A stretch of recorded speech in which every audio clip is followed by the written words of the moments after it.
May schedule ba kayo ng tithing after nito?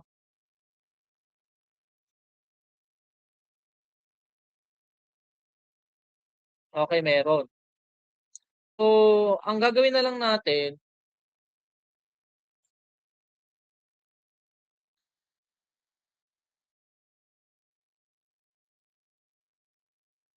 ire-reschedule na lang natin so 'tong si traffic management sa ibang schedule. Or kung ano na yung matatapos natin dito hanggang 3 para konti na lang idadagdag natin dun or pagsasabay na ba natin? Sa palagay ninyo? Letter A or letter B?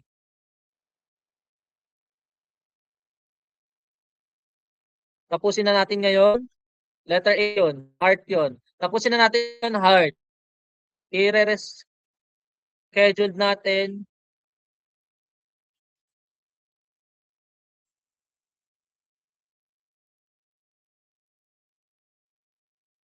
Okay, tapusin daw natin ngayon. Marami naman nagpapatapos ngayon. Okay, sige. Kung kaya nating tapusin ngayon. So we have here the traffic management and accident investigation. So ito siya guys, ito yung table of specification pero isa-isahin natin yan mamaya. So the 5 components of traffic management. We have traffic engineering, paggawa ng kalsada, paglalagay ng mga traffic light and pavement markings. That is traffic engineering para mas mapabilis ang daloy ng trafiko, that is traffic engineering. Traffic enforcement, pag-implement ng batas. Traffic education, pag-share information, tuturo sa mga tao kung ano ang dapat gawin kapag nasa kalsada. Pag ah, kapag ecology naman, para maging maayos at malinis ang kapaligiran. Para maingatan ang likas na yaman kahit na maraming na nakapalibot sa ating mundo. At kapag sinabi naman nating traffic economy, ito naman yung pag-aaral natin ng magiging epekto ng mga sasakyan or sa pagdami ng sasakyan dun sa ekonomiya ng bansa natin. So yun yung sinasabi ng 5 na 'to. Ngayon, ito lang naman yung focus kasi ng 5 components ng traffic management, 'no? Then yung agencies involved na sa kanila, ito sila. So we have here the Department of Transportation. Ang Department of Transportation, ang trabaho naman nito is siya yung magsu-supervise ng lahat ng transportation agencies sa buong Pilipinas, 'no? Siya yung main na agency na magsu-supervise ng lahat ng mga, in a way, mga transportation sa bansa. For example, kung sa land 'yan, LTO ang magbahala do'n. Pero kapag sa dagat 'yan, ang bahala do'n ay yung Philippine Coast Guard. Pero yung dalawa na 'yon is under ng Department of Transportation. Kapag sa City and Municipal Engineering's Office naman, naka-focus naman sila in municipal level and city level. Ibig sabihin kapag kailangan gumawa ng plano para ayusin yung kalsada in municipal or city level, eto sila ang tatrabaho. Pero kung national 'yan, national highway 'yan, si department or si DPWH po ang magtatrabaho para do'n. Kapag sinabi naman nating legislative, ito yung sa Congress, sa city or municipal, sila yung gagawa ng batas para nang sa ganun, maging maayos yung daloy ng trapiko. Sila yung gagawa ng batas kung or memorandum or kung ano man yung para if ever man na kailangan dagdagan ng pondo para sa pagsasaayos ng mga kalsada. PNP-HPG or Highway Patrol Group, involved sila or under sila sa traffic enforcement. Nagpapatupad sila ng batas sa mga highway. Kapag Traffic Management Bureau naman, nakaibahan naman nito kapag sa municipal level and city level, sa TMB naman siya or si Traffic Management Division. Kapag sa highway enforcement ng batas, PNP-HPG, pwede ring LTO, pwede ring MMDA. Pero kapag sa mga local or sa municipal level or city level, that is Traffic Management Bureau. In terms of academic institution, kapag sinabi naman nating academic institution, ang tinutukoy naman nito, like for example, elementary, high school, and college. Sa elementary, tinuturuan yung mga bata kung paano tumawid ng tama, titingin sa kanan at sa kaliwa bago tumawid. Kapag sa high school, tinuturuan na sila dito ng mga rules and regulations. Tinuturo na sa kanila kung anong ibig sabihin ng mga traffic signals, ano ibig sabihin ng traffic lights. Because tinuturo na sa kanila yon dahil sila ay capable na of driving. Pwede na silang mag-secure ng necessary permit para mag-drive. Sa high school na ay sa college naman, ini-incorporate siya sa mismong subject. In our case, sa criminology, meron tayong subject na nakapaloob yung traffic management. Sa court naman, kapag may kailangang litisin, or may nangyaring accident at may kailangang imbestigahan, okay, sa court yon pumupunta yung kaso na yon. Public Information Office, ito naman yung nagbibigay ng information through Facebook para malaman kung ano ba yung nagiging daloy, alimbawa, ano ba yung daloy ng trapiko sa specific road para maging ma-inform yung mga tao para alam nila kung ano ba yung dapat nilang gawin. Kailangan ba nilang lumihis ng daanan, for example, so yun siya. Citizen support group, mga private citizen na tumutulong para nang sa gano'n maging maayos yung, maging efficient yung daloy ng trapiko or kalsada. Like for example, they are sharing information, knowledge, lahat ng mga yon under siya ng citizen support group, basta private sector yan, no, na kung saan tumutulong para maging sa ayos yung kapagbigay ng information, dun siya sa number 10. Yung BPAT naman, Barangay Peacekeeping Action Team, ito naman yung mga barangay tanod. No, sa ano naman sila? Barangay level. Kapag city and municipal level, TMD. Kapag national level, so we have PNP, HPG, LTO, or MMDA. Or I mean yung MMDA kasi specific lang siya sa Metro Manila, pero kapag barangay level, yung mga barangay tanod natin or tinatawag silang BPAT. Tri-media naman, syempre ito na yung sa mga sa TV, sa internet, sa Facebook, no? Nakikita natin or nagbibigyan tayo ng information regarding sa kung ano yung mga nangyayari sa kalsada sa pamamagitan ng mga media outlet. For example, kapag holiday, nakikita natin sa TV kung ano yung itsura ng kung gaano kadami mga sasakyan sa Manila, mga ganon. Dito tayo, which pillar of traffic management deals with the explicit geometric design planning and structural layout of streets? So I'm sure alam niyo na yan. Correct, that is traffic engineering. Next, which pillar of traffic management addresses the environmental consequence? Paano naman kapag environmental consequence? Sabi natin kanina, environment, that is correct, that is ecology. Anong ibang term ng ecology? Traffic environment. Next, despite road enforcement, accident remains high due to the driver's negligence. Oh, kahit maayos na yung mga kalsada, inayos siya sa traffic engineering. Pero ang nagiging problema, may mga driver pa rin na may nangyayari pa ring accident dahil negligent or hindi marunong yung mga driver or kulang sila sa kaalaman.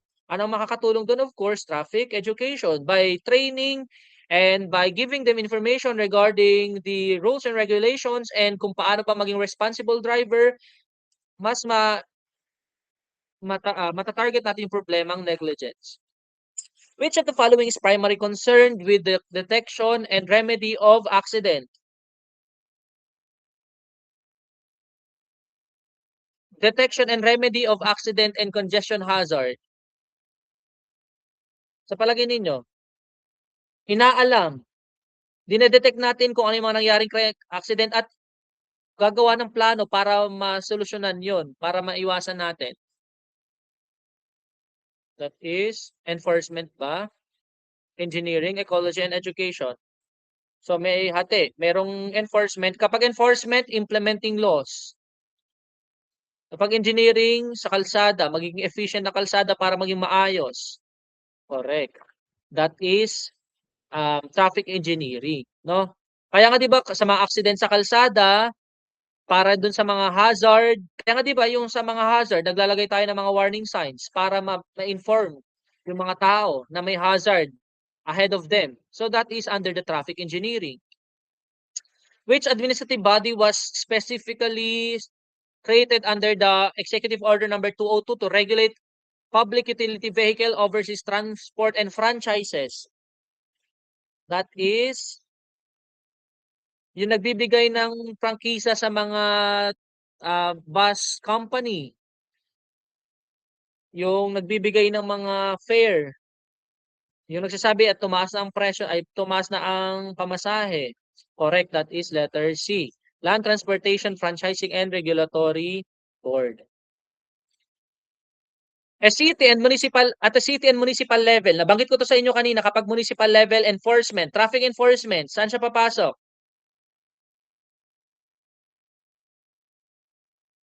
Department of Transportation, Highway Patrol Group, Department of Public Works and Highway, or Traffic Management Bureaus. Okay. Enforcement. Tatandaan niyo ang Public Works and Highway nasa ano siya, Department of no, not Department of. Kapag yung DPWH is under ng Traffic Engineering. So ang Highway Patrol Group, that is enforcement, kasama yung TMB, that is enforcement, and yung Department of Transportation enforcement din siya.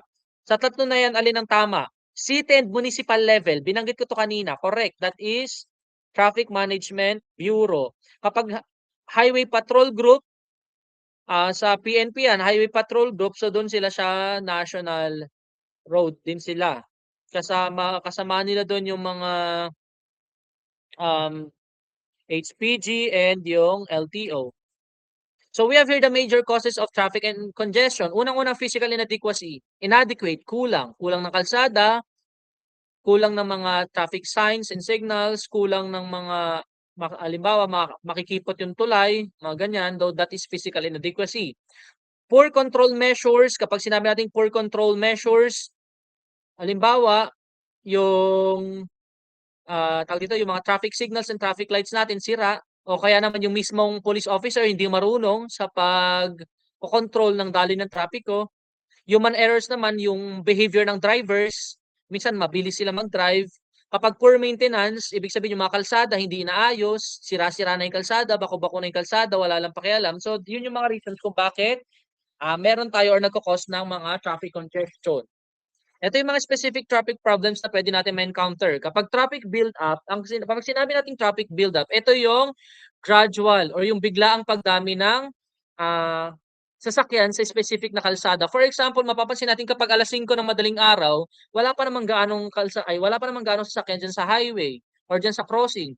Pero kapag nag-alas 8 na, alas 9 na, yan na, biglang dumadami na. Ang tawag doon ay traffic build-up, no? The gradual yung gradual yung pagdami ng sasakyan sa specific road. Kapag sinabi naman nating traffic congestion, anong pagkakaiba niya sa traffic jam? Traffic jam, stationary. Nakahinto na lang sila and very slow. Kapag congestion, dire-diretso pa din pero mabagal. Traffic jam, very slow, stationary, nakahinto na. Pero kapag traffic congestion, mabagal lang pero dire-diretso pa din. So mamimili lang kayo dyan kung bakit kayo na late. Pero mali ang kapag sinabi nyong traffic. It's either traffic congestion or traffic jam. Kapag sinabi nating bottleneck, ito naman yung biglaang pagkipot ng kalsada. Naka sa 4-way lane ka, biglang merong kalsada na magiging 2-way lane. So magiging maliit na siya. So ang tendency, maghihintayan. No? Maghihintayan doon sa mismong intersecting point. Kapag gridlock naman, nangyayari naman ito sa intersection na kung saan nagbubuhol-buhol yung daloy ng traffic sa intersection kasi hindi sila nagbibigayan. Usually, nangyayari ito kapag ineffective yung traffic signal or traffic light, hindi gumagana, walang police officer. Kapag collision naman, bungguan ng dalawang sasakyan. So which traffic condition is characterized by a complete immobilization of vehicle, interconnected intersections? O sa intersections, ano nabanggit ko kaninang term na kailangan nating malaman doon? Correct, that is gridlock. Okay, classification of registered motor vehicle. We have private. Ibig sabihin, kapag private, ito yung mga ginagamit natin for personal use. Kapag PUV naman, public utility vehicle, ito naman yung pinapamasada. Kapag government registered motor vehicle naman, ito yung ginagamit sa government. Kaya kung makikita nyo, usually, ang plate number nito, color red, yung color red yung character, tapos usually nag-start sa letter S. Kapag diplomat naman, ito naman yung mga sasakyan na ginagamit ng mga foreign officials na bumibisita dito sa bansa natin, no? So private for personal use, PUV for businessman yan, or for transportation, for public transportation, government ay ginagamit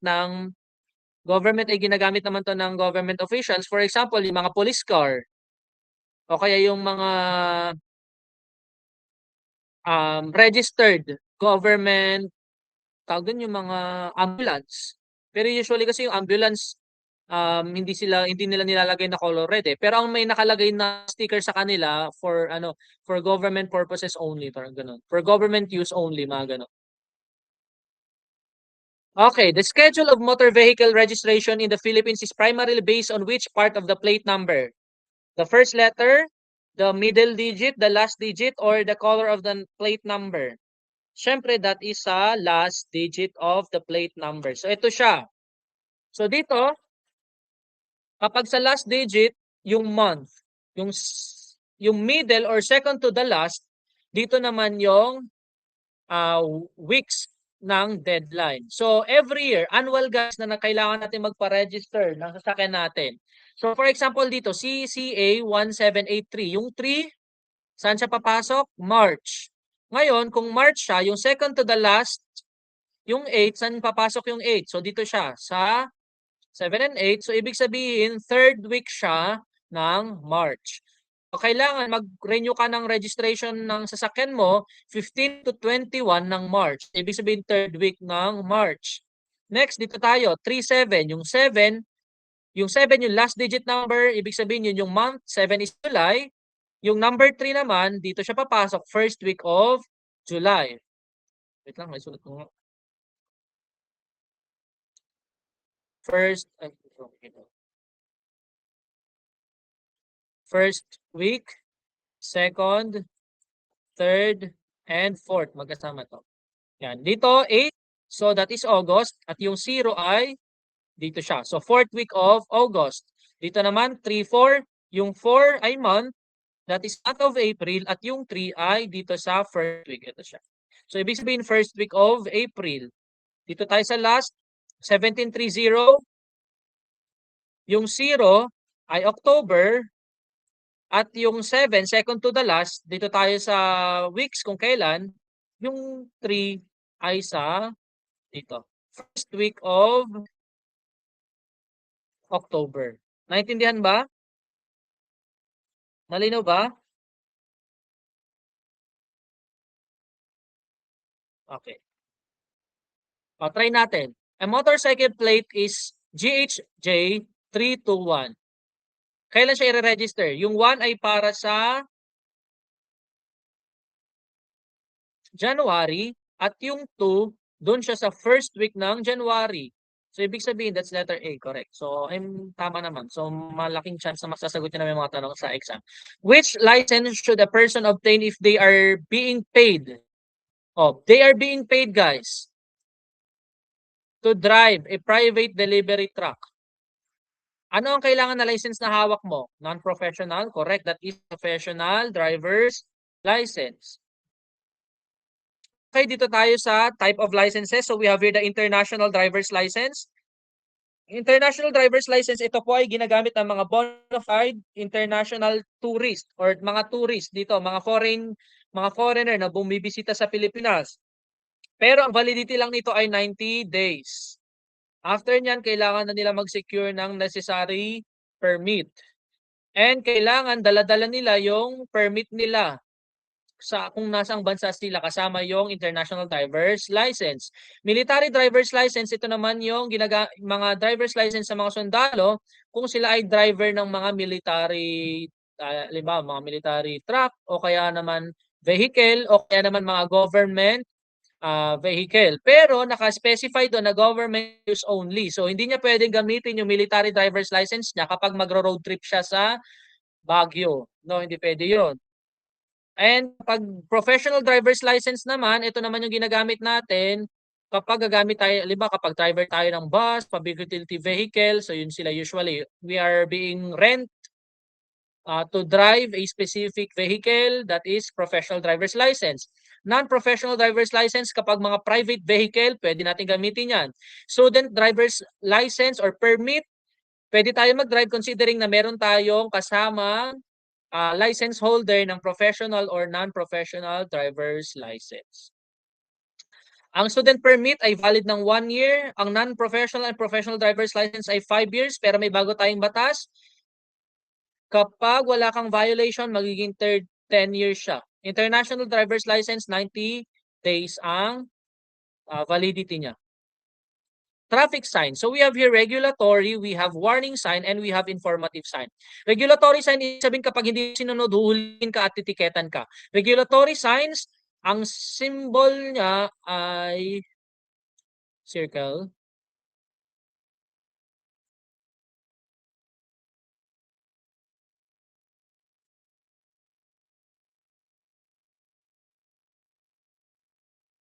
Then, tatandaan din natin sa regulatory signs, ang sinasabi dito, tatandaan nyo kahit wala yung mismong sign na yon at nag-violate ka at hindi ka sumunod, pwede kang hulihin at hindi mo pwedeng sabihin na, sir, wala naman kasi yung regulatory sign kaya hindi ko sinunod.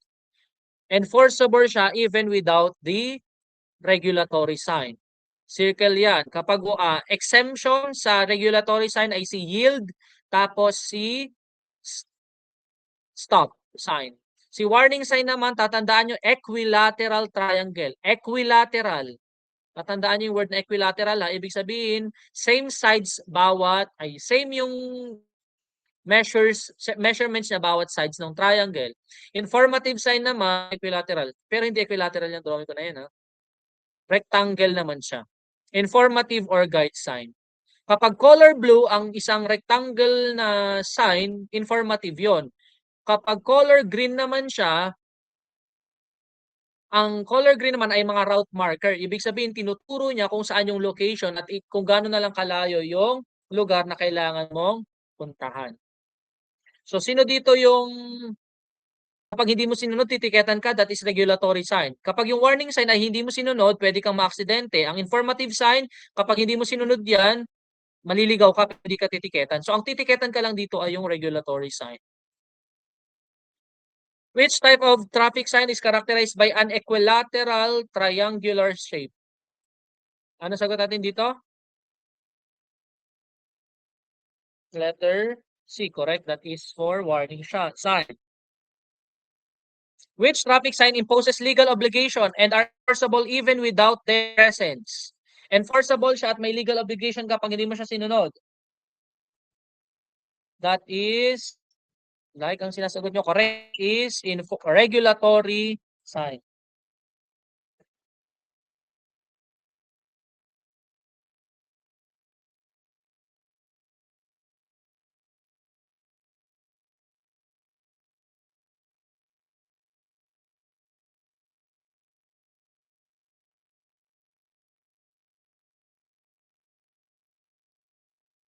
Wait lang guys, inom lang akong tubig.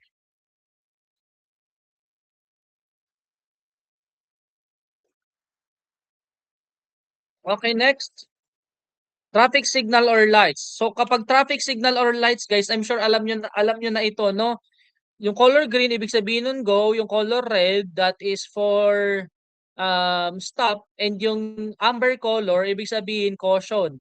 No, prepare to stop. Hindi natin pwedeng sabihin na dire-diretso pa din kahit naka-yellow. Kasi kahit pag-aralan naman natin to, hindi naman sinusunod no? So itong mga traffic signal and lights na to, ginagamit natin sila. Usually nakalagay sila sa intersection para ma-regulate natin mga traffic movements. No, so yun yung sinasabi natin dito sa traffic signal or lights. Alin yung nasa taas na kulay? Chronological order siya dapat guys, hindi siya pwedeng paghalo-haluin. Ang nasa taas na kulay ay color red, yung nasa gitna ay yellow or amber, then yung nasa baba ay color green. Hindi natin pwedeng ilagay kung saan-saan yan, han. Hindi natin siya pwedeng pag-shuffle-shuffle ng kulay, pag-iba-ibahin. Kailangan chronological order siya. Okay, dito. If you are tasked with designing a new traffic sign to improve pedestrian safety and at crosswalk, which of the following idea would be most effective? Lagay ka daw ng sign that display the number of vehicle na pwede pumasok doon. Pwede maglagay ka doon ng sign na naglalagay doon ng historical of pedestrian accident. Ilagay mo doon 100 person or kamong ganun. Are dead in this area, mga ganun. A sign indicating the distance to the nearest crosswalk, or letter D, a sign with a flashing pedestrian symbol and a countdown timer for a crossing duration.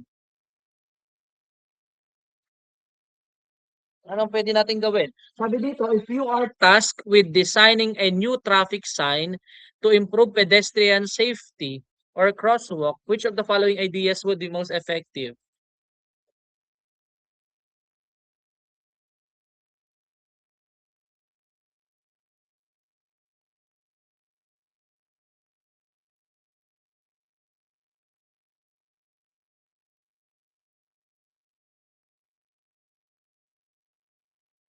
May letter C tapos may letter D. So tingnan natin ang tamang sagot. So a sign with a flashing pedestrian symbol and a countdown timer for crossing direction. So in a way, sabi dito, mas better daw na maglalagay tayo ng mga pedestrian symbol na kung saan, kung kailan siya dadaan, and a countdown timer.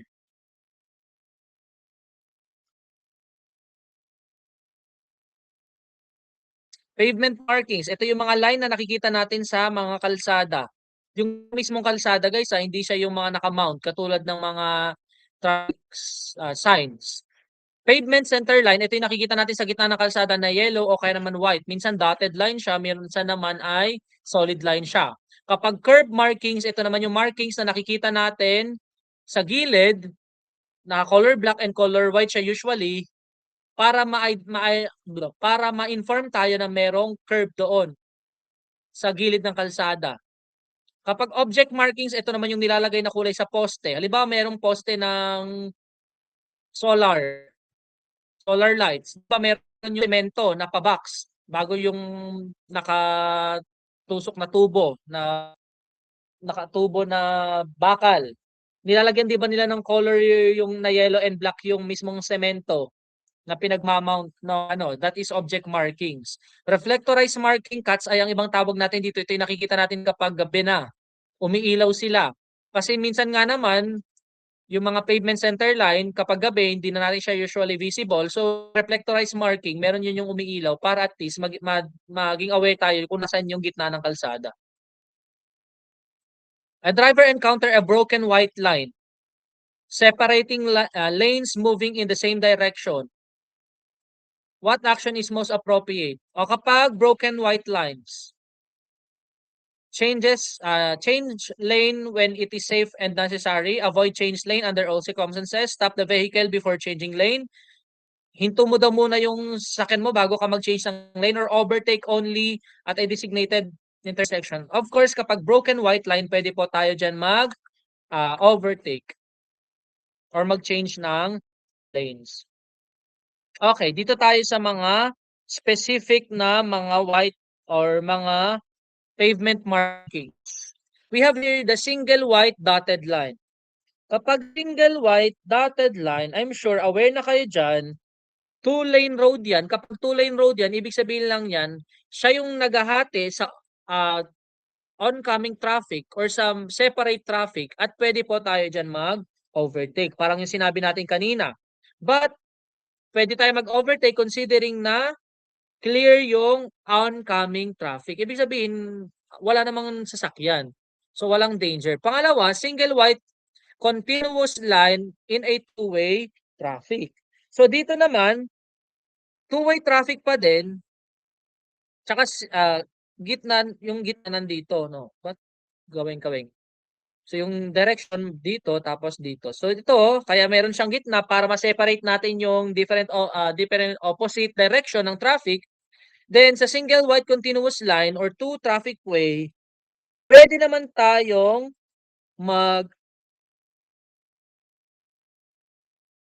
overtake dito. Considering na yung circumstances or sabihin, considering na yung oncoming traffic ay malinis. So sa number 1 at sa number 2, pwede tayong mag-overtake. Dito sa number 3, single continuous line on a 4-lane road. So ibig sabihin, yung 4-lane road, ganito siya. 1, tapos dito. Yan. Yan, 4. 4-lane road, no? So, kapag ganyan nangyari, single continuous line, ito yung tinutukoy niya, dito, bawal na tayong mag-overtake dun sa single continuous line. So, dito sa gitna na to na binilugan ko, bawal tayo dyan mag-overtake. So, saan tayo pwede mag-overtake? Dito sa mga part na to. Yan. Pero sa mismong gitna, bawal po tayo mag-overtake. No overtaking dito sa single continuous line. At yung outer lane, para yan sa mababagal, at yung mga inner lanes, para yan sa mabibilis sa sasakyan. Pero kapag mag-overtake ka, dito ka dapat sa mga dotted lines. Bawal ka dito sa mismong single continuous line ng 4-way lane. Sir, ay bakit dito? Single continuous line naman to. Ba't pwede dito mag-overtake? Kasi two lane lang sila. Ito 4 lanes to. Kaya bawal. Double yellow line or double white line. So dito, definitely bawal kang mag-overtake on both sides. Kasi pareha silang yellow line. Single yellow line or white line. So dito, kapag single yellow line or white line, kapag nasa iyo yung part na yon, kapag nasa iyo yung side ng single yellow line or white line, bawal ka mag-overtake. Pero kapag wala sa iyo, pwede kang mag-overtake considering na dapat ay considering na dapat ay malinis or walang mga oncoming traffic din or walang mga paparating na sasakyan din. So yun yung sinasabi natin dito. Usually kasi itong number 5 na to, ang itsura niyan, 'di ba? Dalawa na ganyan. Yung isa solid dito, yung isa dotted lines naman. So kapag nasa side mo yung solid line, bawal ka mag-overtake. Pero kapag nandito ka sa side na to, pwede kang mag-overtake considering na yung oncoming traffic ay malinis. Yellow continuous line on a road provided with a passing lane. So minsan nakakakita tayo ng ganyan. Tapos biglang nagkakaroon ng dotted lines dito. Yan. So ibig sabihin kapag nandito nga lang, basta tatandaan nyo lang, solid line to, na ganyan ang itsura, bawal kang mag-overtake dyan. So dito, pwede, kapag mga dotted lines na dito sa part na to, ng kalsada, so dito ka na pwedeng mag-overtake. So usually naman kasi sa mga mountainous part, itong mga ganito, yung number 6. Crosswalk or pedestrian lane, so I'm sure alam nyo na to, dito yung daanan ng tao kapag tatawid sa kalsada. So directional arrow, ito yung mga arrow na nakalagay sa kalsada na pag ganun, tinuturo niya yung direction natin. So kailangan din nating sundin yan. Kung ano yung tinuturo ng arrow, yun yung dapat, no? Stop lines, ito naman, kapag sinabi nating stop lines, ito yung linya bago magkaroon ng pedestrian line. Makikita niyan, color white din siya. So ibig sabihin, dito sa linya na to, dapat nandito nakahinto yung mga sasakyan, hindi sa mismong pedestrian lane. Pag sinabi naman nating barrel lines, ito naman yung mga guhit na madami dahil merong tawag dito, merong traffic island na kasunod. So yun yung dito kay barrel lines. So traffic island, kasi sinabi nating traffic island, ito yung naka-mount na part sa kalsada na kung saan usually, saan ba siya gamit? Unang-una, we have pedestrian island. So means sa kalsada, halimbawa ito yung kalsada, merong nakalagay dyan, may naka-mount na ganyan. Ay, hindi naman sa nakaganyan ano. Nakabaliktad. Dito sa gitna siya. Merong naka-mount na part ng kalsada, nakaganyan. Yan, mga pedestrian lane, tapos may naka-mount na ganyan. So dito, pwede maghintay dito yung mga tao. So yan siya. That is pedestrian island. So we have traffic island. Sa traffic island, ito naman yung mga kalsada. For example, division island. Sa kalsada, merong maliit na parang pader na kaganyan. Medyo ang taas niya siguro mga 3 feet. Ganon. So that is division island. Hinahati niya yung kalsada. Kapag channeling island naman, makikita nyo pa-triangle yan usually. Halimbawa, nandyan, nakaganyan. Dalawang kalsada na to. So ganyan usually si channeling island. So dito, kapag dadaan ka dito at doon ka sa left side, so ituturo niya sa iyo kung saan yung channel na kailangan mong dadaanan. So ganyan siya. Yan. Hindi ka pwedeng magdire-diretso diyan kasi hindi lang basta guhit yan, naka-mount yan, nakaangat siya ng konti. Rotary Island, ito yung parang nasa AU, sa loob ng AU, di ba may pabilig doon yung rotonda. So ganyan usually yung mga traffic island, no? Para if ever sa intersection, si Rotary Island yung nakikita natin usually, katulad nung nasa AU. Hindi ka pwede magdire-diretso, kailangan mo munang umikot, iikot yung sasakyan mo. What do a single white line painted on a pavement right before or adjacent to a pedestrian crosswalk represents? Ano daw kaya yung single white line na yon bago magkaroon ng pedestrian lane? That is correct. Stop line ang tamang sagot. Next, principle of driving. Dito tayo kasi ito yung tinutukoy niya. Unang-una, kapag nagda-drive ka, dapat nasa right side ka lagi ng kalsada. Lateral position, ibig sabihin, dapat maayos yung takbo mo at hindi pwedeng basta-basta ka na lang o-overtake. Lalong-lalo na i-consider mo kung ano yung mga pavement markings na nasa kalsada. Kapag right of way naman, ang tinutukoy nito, kung sino yung mauuna na aandar once na magkaroon ng, halimbawa, may dalawang sasakyan sa isang intersection or mas maraming sasakyan sa isang intersection. So yun yung sinasabi ng right of way. Again, sa principle of driving, kailangan alam mo or habang nagda-drive ka or aware ka na dapat nasa right side ka ng highway. At kapag mag-overtake ka, dapat sa left side ka mag-overtake, hindi ka pwede mag-overtake sa right side. Pwede ka mag-overtake sa right side kapag four-way lanes yan. Pero kung two-way lanes yan, bawal ka mag-overtake sa right kasi delikado yon, no? Always left kapag mag-overtake pero sa right side ka ng highway. At kapag maglalakad daw kapag ang pedestrian daw ay naglalakad sa kalsada, dapat nasa left side siya ng kalsada. Okay, dito tayo sa right of way rule. I'm sure alam niyo na rin 'to. Unang-una, same time rule. Sabay kayong dumating, sino ang may right of way? Yung nasa right side yung nasa right side ng intersection, siya yung merong right of way kapag sabay kayong dumating. Kapag first come, first serve naman, kung sino yung halimbawa, may dalawang sasakyan, may nauna na yung isa. O di syempre, siya na yung magkakaroon ng right of way. And aside from that, meron ding right of way yung mga sasakyan na magla-left turn in a maximal allowable speed. So tatandaan natin na una, kapag mas nauna ka, ikaw yung may right of way. Kailangan mag-yield nung nahuli. Dito naman, kapag sabay kayong dumating, ang mauuna or ang may right of way ay yung nasa kanan. Pero kapag yung mga sasakyan naman na magla-left turn, sila naman yung may right of way. Bibigyan natin sa kanila yung right of way in favor of the left turning vehicle. Kapag lilikon ka, magta-turn left ka. Right of way rule on a crosswalk or pedestrian. So ibig sabihin, kapag may pedestrian lane, yung tao na tumatawid doon ang may right of way. Lalong-lalo na kapag walang traffic signal or walang police officer na nag-aasasayos ng daloy trapiko. Katulad nung nasa AU, 'di ba sa AU paglabas natin diyan meron diyan pedestrian lane. Pero wala namang katabing traffic signal doon. So hindi natin kailangang hindi natin yung mga driver kailangan sila yung maghintay sa atin habang tumatawid tayo sa kalsada. Pero hindi naman ibig sabihin no, magbabagal ka na tumawid, no? So yun ang sinasabi dito sa right of way rule ng mga crosswalk and pedestrian. So nasa pedestrian po ang right of way. Pero kung ikaw na tanga, tatawid ka sa kalsada tapos wala namang pedestrian lane, at may wala kang right of way. Nasa sasakyan yung right of way, no? Pag nabunggo ka doon, edi congrats. At hindi rin totoo yung sinasabi nila na sa pedestrian lane daw, bago yung pedestrian lane, dun ka tumawid. Para kapag nabunggo ka daw, sasakto kang tuturit sa mismong pedestrian lane. Hindi totoo yun, no? Right of way rule on true highway. Kapag sinabi nating true highway, main highway, nanggaling ako sa isang maliit na kalsada, papasok ako sa mismong main highway, na kanino ang right of way? Di sa mga sasakyan na nasa highway. Ang sinasabi naman itong right of way rule on the private driveway, nanggaling ako sa loob ng AU, that's private driveway. Lalabas ako ngayon pupunta ako dyan sa highway.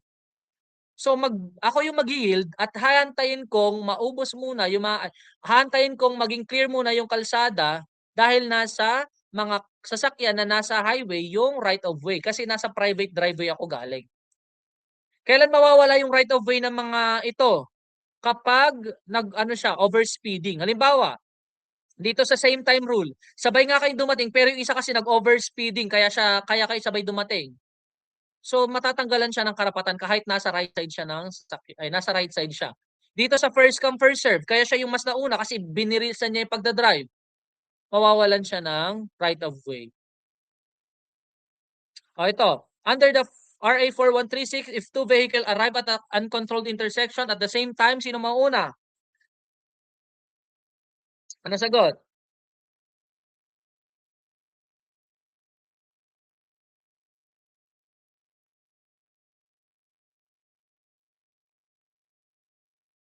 Letter?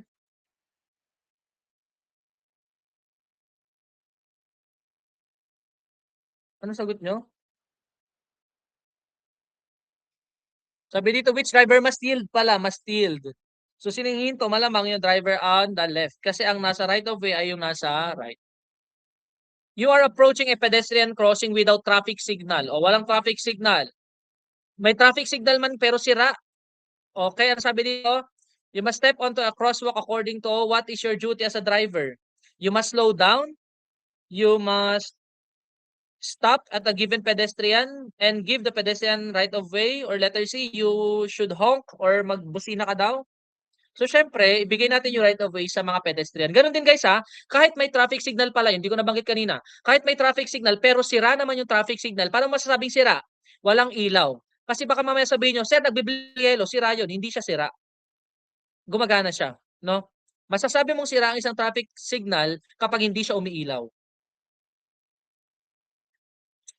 Okay, kapag general rules in parking, kapag nagka sa city, kapag downhill yan or pababa at walang curb, kailangan mong i-turn right yung gulong. Kapag uphill naman, pataas naman yan at magpa-park ka sa gilid, kailangan yung ano mo ay yung wheel mo ay i-turn mo sa left para diretso sa gilid. At kapag uphill naman yan na without curve, i-turn mo yung wheel mo doon sa curve. Sa right side lang din. Kapag magpa-park ka sa highway, kailangan sa pagpa-park sa highway, nasa pinakang gilid siya. Di ba merong, limba, ito yung kalsada. Ito may shoulder dito. Kapag magpa-park ka sa highway, lalong-lalo na sa mga rural roads, dapat dito mo ipa-park. Tsaka dapat mag-parking signal ka sa likod. Bawal ka dito sa shoulder, no? Kasi dinadaanan pa din 'yan eh. So dapat dito ka lampas ka sa mismong shoulder. Kapag mga rural 'yan, halimbawa yung mga ganun. Park vehicle. Like for example, iiwan mong ipa-park mo yung sasakyan mo tapos walang may iwan doon, anong mga kailangan mong gawin? I-turn off mo yung sasakyan, stop mo yung engine, and kailangan mag-handbrake ka. Or parking brake na tinutukoy. Ito yung mga prohibited places ng mag-park. So, bawal ka mag-park dito kahit walang nakalagay na no parking yan. Malamang sa intersection, sa crosswalk, sa pedestrian, bawal din. 6 meters in the intersection or curb lines. Halimbawa sa intersection. Paano ba yan? Yan. Yan. So, bawal mag-park sa mga ditong side. No? Malamang, pag mag-aandar yung driver dito, liliko sa kanan, edi paano pa, oh, wala na siyang space. 4 meters sa driveway ng entrance ng fire station. O, bawal na bawal yun. Edi, abala ka, hazard ka pa doon, no? 4 meters sa fire hydrant. In front of a private driveway. Nagpark ka doon sa mismong gate ng, isang bahay. Edi, paano nga naman lalabas pa yung sasakyan na nasa loob?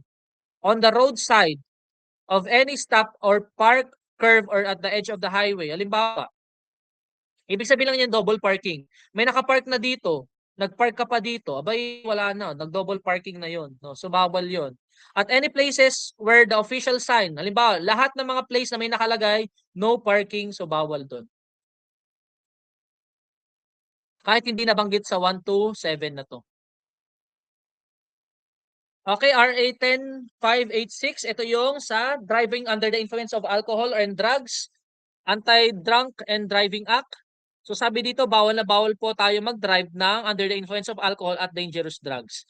Kapag under the influence of alcohol ka, madedetermine mo yon si officer kapag nagsiswerve or nagva-violate siya ng mga traffic rules and ordinances. So pwede niyang pahintuin yun, no? So pwede siya mag-conduct ng field sobriety test and chemical test kapag sa drugs. Sa field sobriety test, ito guys yung one leg stand, horizontal gaze nystagmus, tsaka yung walk and turn. Ngayon, kapag nag-fail siya sa field sobriety test, hindi ibig sabihin lasing na siya. Kailangan mo pang mag-conduct ng blood alcohol concentration or BAC or yung breath analyzer. Pero kung pumasa sa field sobriety test, hindi na niya kailangan mag-BAC.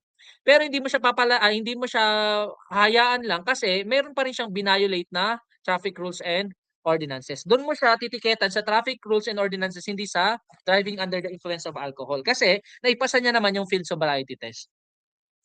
Drug testing, the driver suspected of being under the influence of dangerous drug may be required undergo drug testing. Si field sobriety test, tandaan nyo, initial test lang siya. Hindi ibig sabihin accurate yung field sobriety test, kaya kailangan pa rin natin ng BAC. So sa BAC guys, kapag professional driver's license 0.00, Kapag non-professional driver's license, dapat ang mare-register lang ay 0.04. Kapag 0.05 yan, ko-consider ka na as lasing. Ano pa? Driver's license custody. The driver's license of an apprehended violator may be confiscated. So, pwede siya ma-confiscate at ma-revoke yung license mo. Penalties, sabi dito, they are being subjected to fines. Hindi lang babayad, kundi pwede ka pang ikulong din. Aside from that, i-revocate, pwede pang ma-revocate or ma-suspend yung license mo. So, mabigat-bigat siya. Para saan ba yan? Siyempre, para magkaroon tayo ng road safety sa kalsada. Delikado kasi kapag nagda-drive ka ng lasing. Buti sana kung ikaw lang yung mamamatay, di ba? Eh, kung may maidadamay ka pang iba, wag na lang. Okay, dito tayo. Mr. Sam is pulled over and subjected to a breath analyzer which shows a BAC level of 0.06. Given that Mr. Sam is driving a private motor vehicle, ano kayang ini-imply nun? Oh, mali yung letter C ha, kasi dangerous drugs ang sinasabi dito. The correct answer is correct letter B. Driving under the influence of alcohol. Alcohol lang ang tinutukoy nito ha, hindi drugs, no? Sabi dito, private motor vehicle ang dinadrive niya. Ibig sabihin, non-professional driver's license siya. So, dapat 0.04. 10.193 or the ADA Law, Anti-Distracted Driving Act. So, bawal po tayong gumamit ng cellphone. Yun lang sinasabi dito. Habang nagdadrive, bawal tayong gumamit ng cellphone. At kapag nakahinto tayo sa intersection, sa traffic lights, bawal din tayong gumamit ng cellphone. Yun yung sinasabi dito. No? Covered by the act, including texting, bawal kang mag-text, bawal kang tumawag, bawal kang gumamit ng any mobile communication devices habang nagda-drive. Using gadgets and games, naglalaro, nagbabrowse ka sa internet, nanonood ka ng video, ebook, bawal lahat yon. Nagko-compute ka ng nagastos mo habang nagda-drive, bawal yon. Apply siya sa motor vehicle like private, public man yan, truck and bus. So yun siya, bawal na bawal yan pero nakikita natin palagi. Hindi lang nahuhuli, no? So, pwede lang guys, kapag hand-free yung ano natin, 'di ba usually kapag mga rider ka ng ano yung mga food panda rider, naka-mount lang sa harap ng sasakyan nila, pwede lang 'yun. Considering na hand-free naman siya. O kaya naman naka-speaker. Pero bawal yung gumamit ka ng ano nga, ng earbuds pero tugtog naman na malakas yung naka ano doon, bawal 'yun. Anong exemption? Pwede kang gumamit kapag emergency situation na. Pwede kang tumawag ng police, fire medical assistance, pwede 'yun. Pwede kang gumamit ng cellphone habang nagda-drive considering na mayroong emergency situation. Republic Act 10193 or the ADA law strictly prohibits the use of mobile phone and electronic entertainment devices while driving. This prohibits applies only when traveling in a major expressway, even when traveling in a momentarily stop and red traffic lights. Letter C, if the driver is operating a public utility vehicle or bus. Or letter D, exclusively during the nighttime driving hour or heavy downpour. Sabi nga dito, kahit naka-stop tayo dahil red traffic lights, bawal na bawal tayong gumamit ng cellphone. No? So, yun siya. Next, Anti-Distracted Driving Act prohibits the use of mobile phone pero exemption. Ano yung exemption niya? Sabi natin kanina, pwede tayong gumamit pag emergency at pwede rin naman kapag GPS. Malamang, baka maligaw ka. So, pwede yun considering na nakamount siya dun sa harap ng sasakyan mo. Pero hindi niya na-obstruct yung mismong view ng isang driver. RA 10666, ito naman yung prohibits the carrying small children on a motor vehicle. Once na hindi maabot nung bata, yung foot pegs, yung apakan, bawal siyang sumakay. Once na hindi niya maabot, halimbawa, yayakap siya dun sa driver, hindi niya maabot, bawal din siyang sumakay. Yan yung sinasabi dito. Lalong-lalo na, sabi dito, it is unlawful to drive a two-wheeled motorcycle with a child passenger kapag sobrang daming sasakyan sa kalsada. Mabibilis pa yung mga sasakyan. At ang speed limits ng mismong kalsada na yun ay 60 km per hour. No? So bawal na bawal 'yon. Pwedeng pwedeng sumakay ang isang bata kung naaabot niya yung foot pegs at kaya niyang yumakap sa mismong waist ng rider at kailangan meron siyang protective helmet. At lahat ng 'yan ay hindi sinusunod ng taong bayan, no? Anong exemption natin? Pwede nating isakay ang isang bata kahit hindi pasok sa mga requirements na 'to once na emergency situation. Yun lang ang tatandaan niyo. Basta laging emergency situation, pwede natin niyang baliin yung sinasabi natin dito sa mga nababanggit nating batas. For example, kailangan mong idala sa ospital yung bata kasi may sakit, kino-convulsion. So pwede, alangan naman na ano, hindi mo siya takbo mo siya ano, gano'n.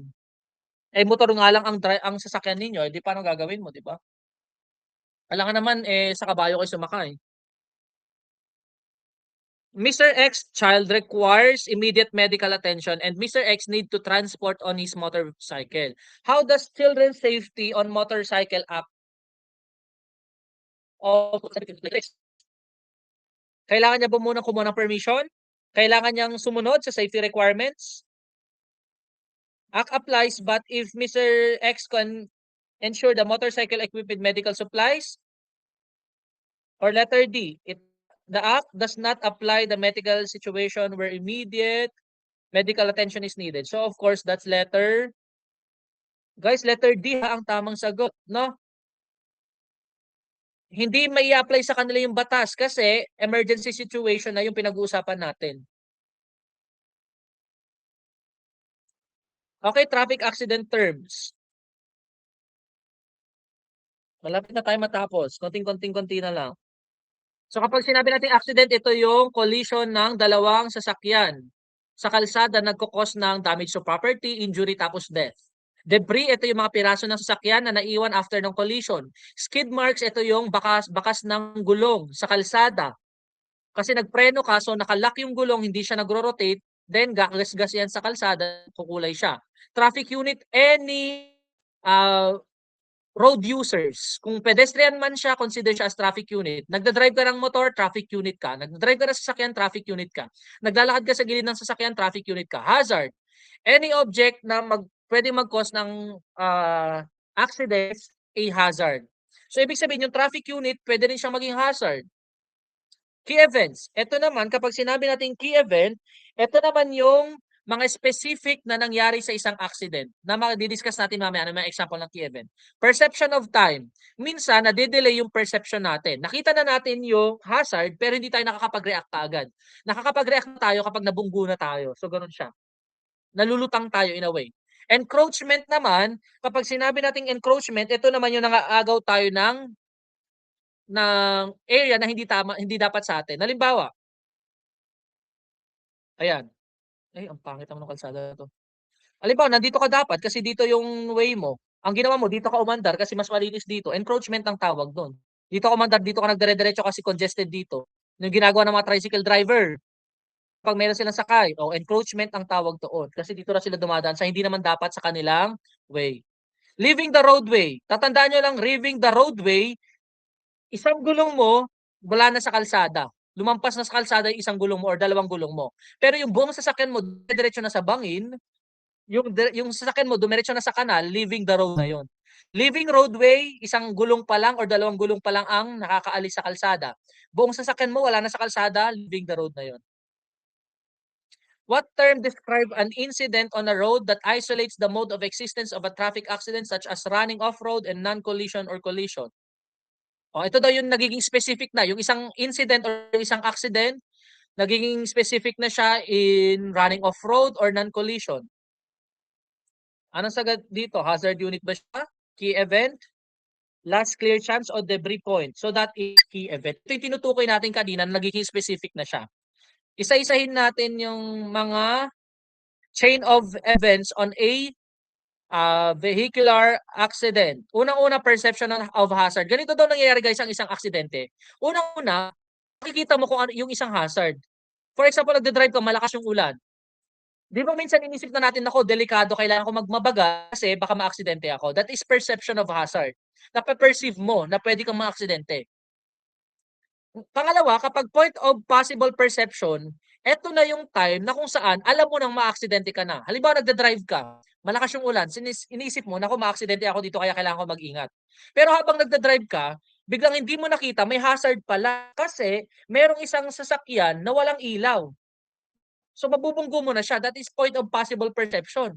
Nakita mo na mismo yung mangyayaring accident.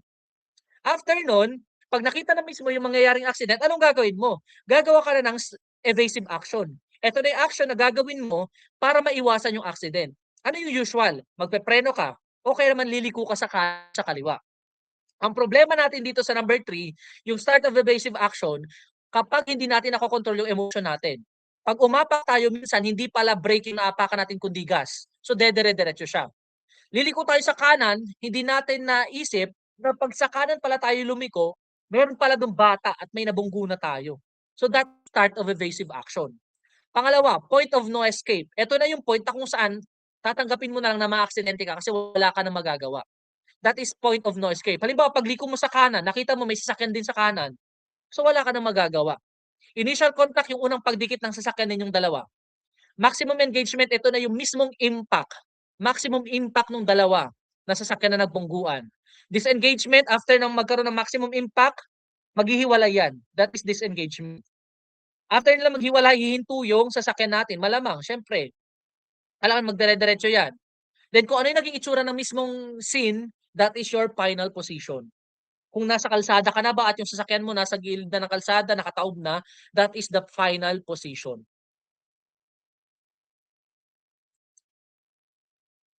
Kind of traffic accident, motor vehicle traffic accident, dalawang motor vehicle ang nagbungguan at nangyari siya sa highway.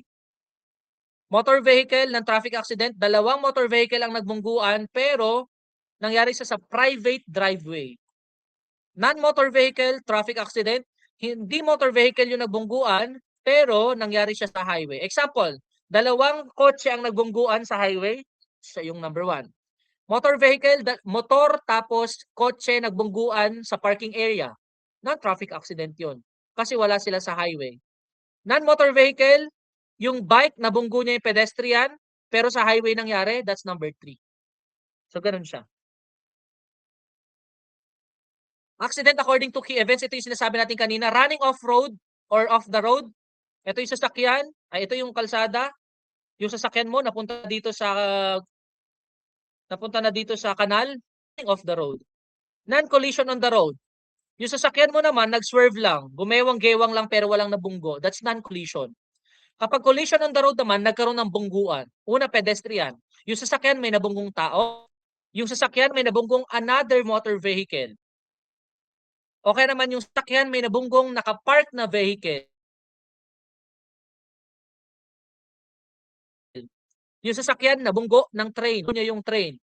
Yung sasakyan nabunggo niya yung bicycle. Yung sasakyan nabunggo niya yung fixed object. Anong example ng fixed object? Poste. Other objects, yung sasakyan nabunggo niya yung cart na nagtitinda ng taho or ay yung cart na nagtitinda ng itlog, ay ng itlog ano yun? Balot tsaka mga fish balls, mga ganun. Other objects ang tawag doon. Okay, kind of skid marks tayo. We have centrifugal skid mark. Tatandaan nyo guys, kapag centrifugal skid mark, nakukuha natin to kapag curve yung kalsada, kurbada. Nagmadali tayo, ngayon pala kurbada, so tendency, pepreno tayo, pero dire-diretso pa din yun, pakurba yung mangyayaring skid mark. Centrifugal, curve yung kalsada. Impending or shadow, manipis lang yung skid mark. No? Shadow lang siya. In a way, parang malabo yung skid mark. Ibig sabihin lang nun, hindi ganun kabilis yung drive mo, pero nag-insert ka pa rin ng preno. Kapag sinabi naman natin yon mark, ito naman yung pagewang-gewang na ganyan. No?